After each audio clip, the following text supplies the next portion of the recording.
Hai, ini merupakan sebuah presentasi perdana mata kuliah perpajakan di semester ini. Halo, salam kenal. Aku Aditya Fasa Widiatna sebagai moderator kalian selama presentasi berlangsung. Seperti yang kita ketahui, bahwa minggu kemarin kita telah belajar bersama mengenai PPH pasal 21. Akan tetapi, pada minggu ini, kelompok kami akan menjelaskan tentang PPH pasal 26.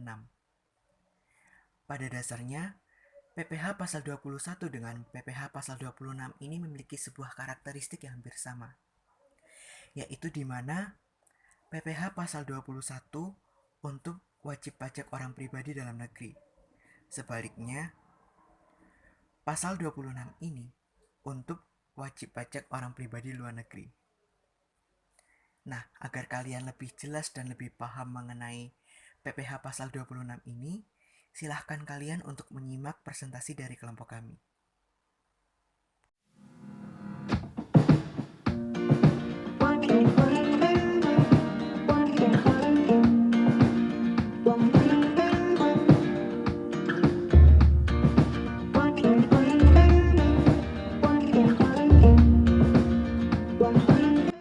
Sebelum lebih jauh, izinkan saya memperkenalkan anggota kelompok saya terlebih dahulu.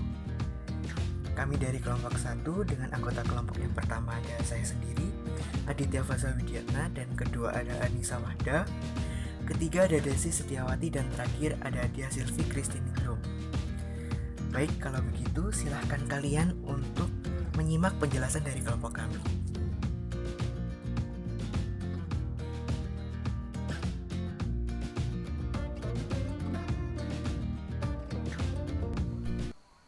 Di sini saya akan menjelaskan tentang pengertian PPH pasal 26.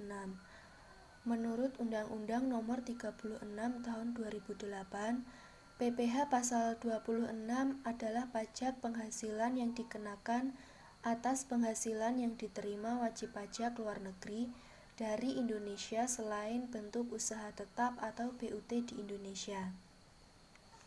Dasar hukum PPH pasal 23/26 adalah Undang-Undang Nomor 7 Tahun 1983 tentang pajak penghasilan atau PPH.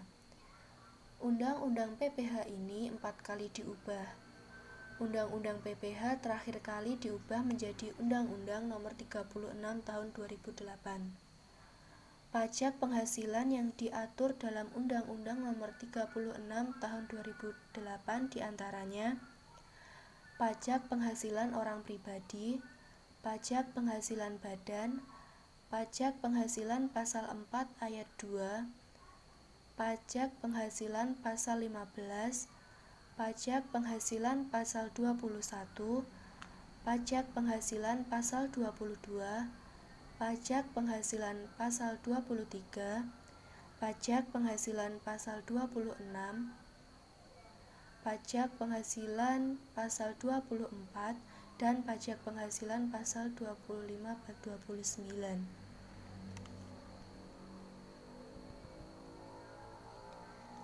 PPH pasal 26 mengatur tentang kebijakan mengenai pajak yang berhubungan dengan wajib pajak luar negeri. Badan usaha apapun di Indonesia yang melakukan transaksi pembayaran atau gaji, bunga, dividen, royalti dan sejenisnya kepada wajib pajak luar negeri diwajibkan untuk membayar PPH pasal 26 atas transaksi tersebut. Menurut ketentuan PPH pasal 26, tarif umum yang dikenakan adalah 20% dan bisa berubah jika wajib pajak mengikuti tax treaty atau persetujuan penghindaran pajak berganda atau P3B.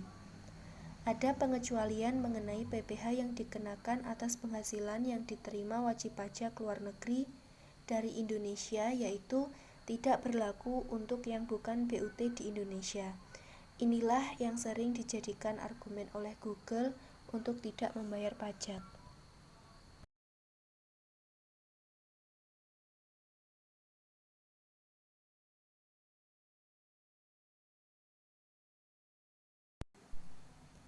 Sesuai dengan PPH pasal 26 yang termasuk dalam objek pajak, yaitu 1.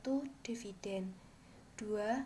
Bunga tak terkecuali diskonto, premium, insentif berkenaan dengan jaminan bayaran pinjaman, 3. Sewa, royalti, serta penghasilan lain berkenaan dengan digunakannya aset. Yang keempat, insentif yang terkait dengan pekerjaan, jasa maupun kegiatan. 5. Hadiah serta penghargaan. 6. Pensiun serta bayaran secara berkala. 7. Premi swab maupun transaksi pelindung lain. Dan 8. Pemerolehan untung dari dihapusnya utang.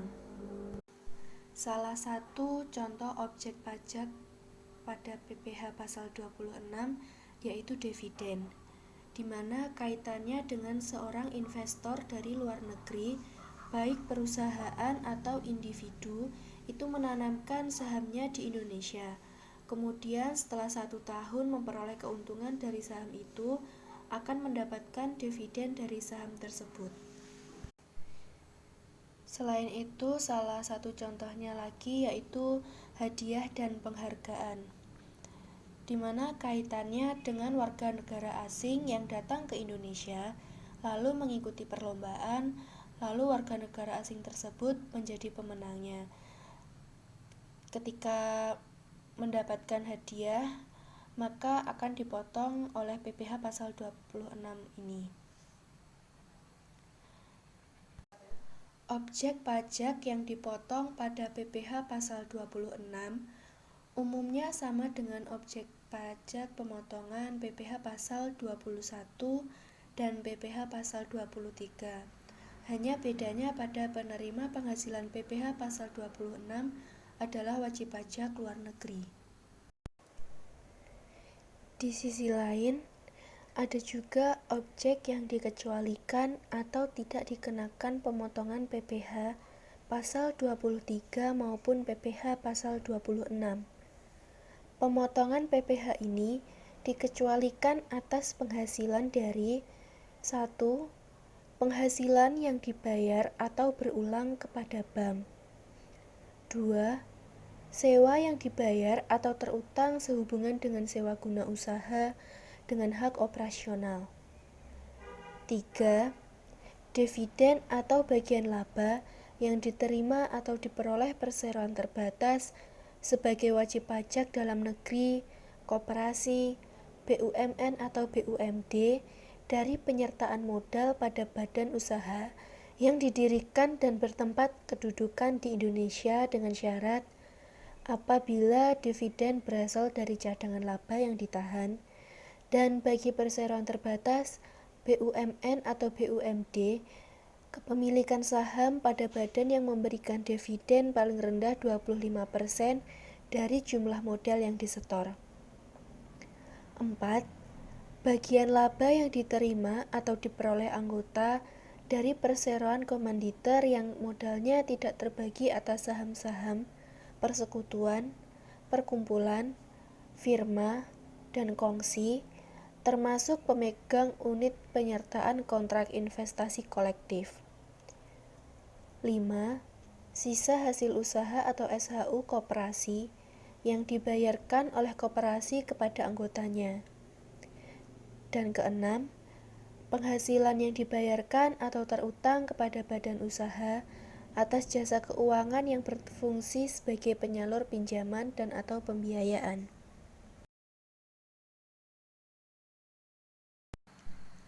Subjek PPh pasal 26. Ada dua. Yang pertama, individu yang tak tinggal di Indonesia. Individu bertempat tinggal tak lebih dari 183 hari selama 1 tahun atau 12 bulan di Indonesia, serta perusahaan yang tak dibangun atau berada di Indonesia yang menjalankan usaha dengan BUT di Indonesia. Jadi, perusahaan atau individu ini berada di Indonesia tidak lebih dari 183 hari dalam 12 bulan dan menerima penghasilan dari usaha tidak termasuk penghasilan dari jasa sehubungan dengan pekerjaan bebas dengan peredaran bruto tidak lebih dari 4.800.000.000 dalam 1 tahun pajak. Yang kedua, individu yang tak tinggal di Indonesia. Individu bertempat tinggal tidak lebih dari 183 hari selama 1 tahun atau 12 bulan, serta perusahaan yang tak dibangun atau berada di Indonesia tidak mendapat pendapatan dari Indonesia melalui BUT di Indonesia. Yang dimana perusahaan atau individu harus mendaftarkan diri sebagai pemotong PPh pasal 26 ini. Pendaftaran ini dapat dilakukan pada saat sebelum mendaftarkan NPWP atau setelah mendaftarkan NPWP. Selain subjek pajak yang dikenakan PPh, terdapat juga subjek pajak yang bebas dari PPh pasal 23 maupun 26. Subjek pajak dalam negeri dan luar negeri yang tidak termasuk dalam pengenaan PPh pasal 23 maupun 26 adalah sebagai berikut. Yang pertama, kantor perwakilan negara asing. Yang kedua, pejabat-pejabat perwakilan diplomatik dan konsulat atau pejabat-pejabat lain dari negara asing, orang yang diperbantukan yang bekerja dan bertempat tinggal bersama mereka dengan syarat bukan warga negara Indonesia dan di Indonesia tidak menerima penghasilan di luar pekerjaannya. Yang ketiga, organisasi-organisasi internasional, namun dengan syarat Indonesia menjadi anggota organisasi tersebut dan tidak menjalankan usaha atau kegiatan lain untuk memperoleh penghasilan dari Indonesia selain memberikan pinjaman pada pemerintah di mana dananya berasal dari iuran para anggota. Dan yang terakhir, pejabat-pejabat perwakilan organisasi internasional tersebut bukan termasuk warga negara Indonesia dan tidak menjalankan usaha, kegiatan, atau pekerjaan lain guna memperoleh penghasilan dari Indonesia. Kemudian pemotong PPh pasal 26. Pemotong PPh pasal 26 ini diatur dalam Undang-Undang Nomor 36 Tahun 2008 tentang perubahan keempat atas Undang-Undang Nomor 7 Tahun 1983. Pemotong atau pembuat bukti potong PPh ini yaitu semua badan usaha yang melakukan transaksi pembayaran seperti gaji, bunga, dividen, royalti, dan sejenisnya kepada wajib pajak luar negeri. Wajib memotong pajak penghasilan pasal 26 atas transaksi sesuai dengan ketentuan yang berlaku dalam PPh pasal 26 ini.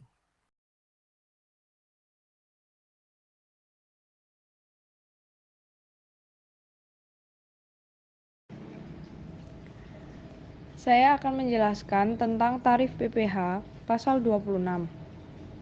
Yang pertama, tarif 20% atau final atas jumlah bruto dari bunga, royalti, sewa, dan pendapatan lain yang terkait dengan penggunaan aset. Insentif yang berkaitan dengan jasa, pekerjaan, dan kegiatan. Hadiah dan penghargaan, pensiun dan pembayaran berkala, perolehan keuntungan dari penghapusan utang. Contoh perhitungan PPh pasal 26 atas hadiah. Pak William, seorang atlet dari Amerika.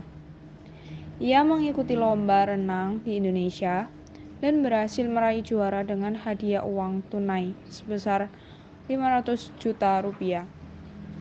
Karena hadiah yang diterima itu merupakan objek PPh pasal 26 dengan tarif 20%, jadi penghasilan bruto dikali tarif PPh pasal 26.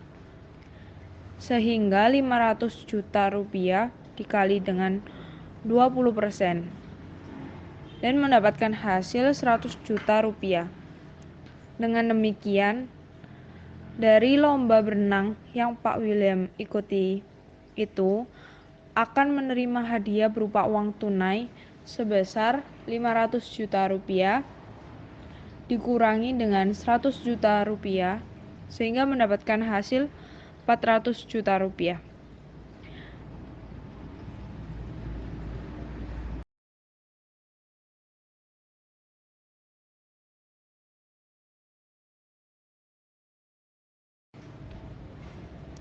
Yang kedua, tarif 20% atau final dari laba bersih, yang diharapkan pendapatan dari penjualan aset di Indonesia, premi asuransi yang dibayarkan langsung maupun melalui pialang kepada perusahaan asuransi luar negeri.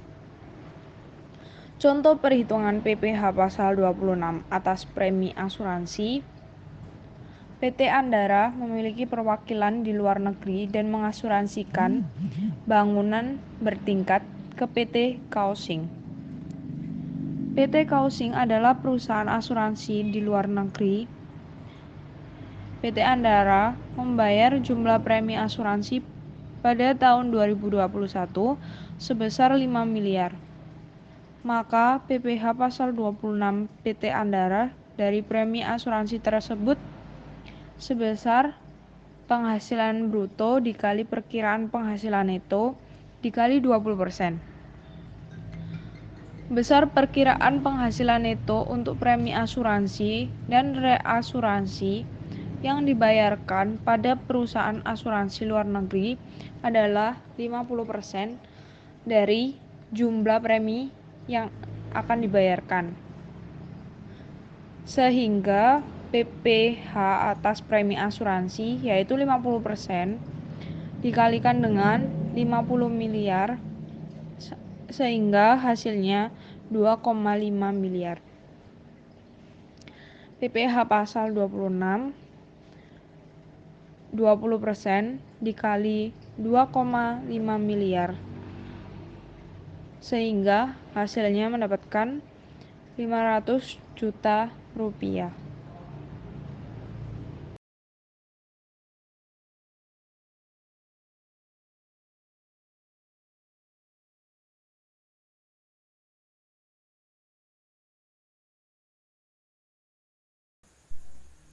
Selanjutnya, saya akan menjelaskan mengenai tarif 20% final dari laba bersih, yang mana diharapkan selama penjualan atau pengalihan saham perusahaan antara perusahaan media atau perusahaan yang memiliki tujuan khusus yang didirikan atau bertempat di negara yang memberikan perlindungan pajak, yang memiliki hubungan khusus untuk suatu entitas atau bentuk usaha tetap atau BUT yang didirikan di Indonesia.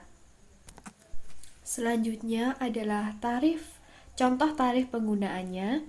Sebagai contoh, Ibu Nana adalah warga negara Amerika yang memiliki saham senilai 25% pada PT Jaya Abadi di Indonesia. Pada tahun ini, Ibu Nana akan menjual sahamnya yang senilai 5 miliar kepada putri warga negara Singapura. Selanjutnya, kita dapat mengasumsikannya tidak adanya P3B antara Indonesia dengan Singapura serta Amerika yang sehubungan dengan transaksi tersebut. Maka dapat diperhitungkan dengan PPh pasal 26 yang mana dengan tarif 20% dikali dengan 25% dan dikali 5 miliar dan hasilnya adalah 250 juta dan itu bersifat final. Maka 250 juta inilah yang akan menjadi tarif PPh pasal 26 mengenai tarif 20% dari laba bersih.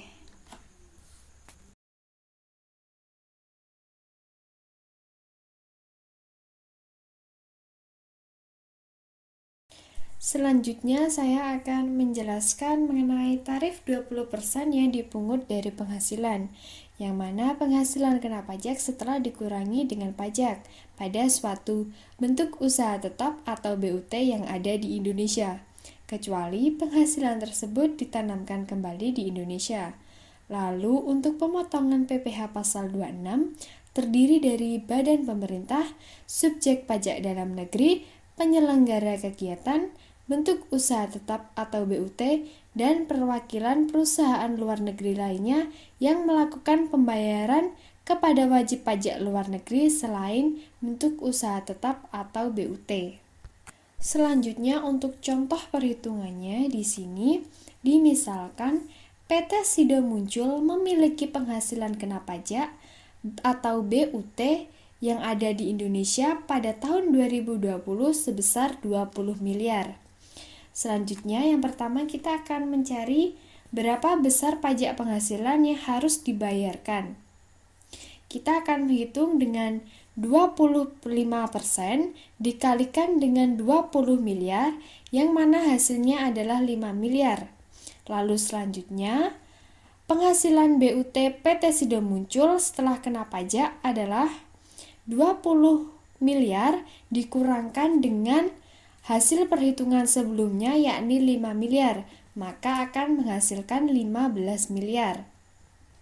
Lalu selanjutnya kita akan mencari PPh 26, yang mana 15 miliar dikalikan dengan 20% dari tarif PPh 26 yang menghasilkan 3 miliar, yang mana ini adalah hasil perhitungan PPh 26 yang bersifat final.